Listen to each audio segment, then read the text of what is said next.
The Russian economy is at the brink, experts say. The Kremlin likes to broadcast about successes. GDP growth, revitalization of military-industrial complex, increased payments to contract soldiers, and Putin's main source of pride, low unemployment. But all of this together is symptomatic of an unhealthy economic situation in the country, analysts say. Back in 2023, the Central Bank of Russia described the problem as overheating. Both low unemployment and high GDP growth rates are signs that the economy is overheating. It is caused by huge budget expenditures related to the war, including payments to mobilized and contract soldiers, compensation to the wounded and families of the killed, as well as state defense orders and various subsidies to the military-industrial complex. This money is spreading throughout the economy and causing it to overheat. From BBC News Russian Service. Inflation in Russia may turn into hyperinflation, economists predict. Earlier, analysts at Russian Ministry of Economic Development assumed that annual inflation would be just over 5%. However, in July, the central bank had to admit that the figure had risen to at least 14.4%. This means that the prices of consumer goods are also rising. For example, food products rose in price from 10 to 20% in a year. According to the Federal State Statistics Service, the real figures may be even higher. Такая же история была в Советском Союзе.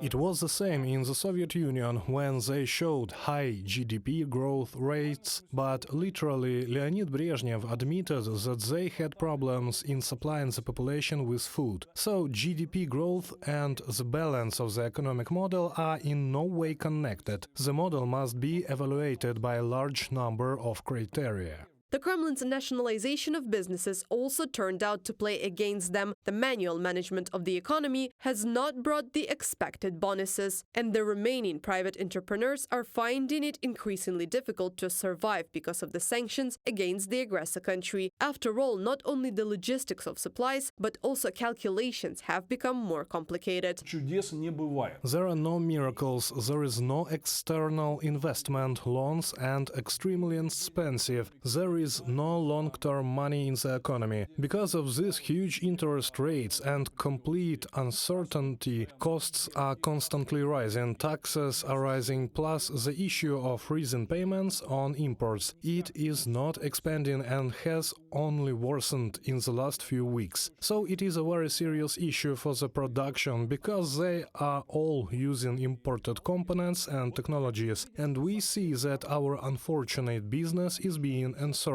from all sides. The acute shortage of personnel and its consequences, growth of salaries, make the economic situation even worse. This is mainly due to new jobs in the military-industrial complex. The Russian State Statistics Service estimates the shortage of workers at 2 million people. A combination of reasons is to blame: the demographic hole and the entry into the labor market of the small generation of the 1990s, the mobilization, emigration abroad, and the reduction in the inflow of migrants. These are things caused by war and the Kremlin policies. The shortage of labor leads to a rapid growth of wages. In April this year, average wages rose by 16.5% compared to April 2023.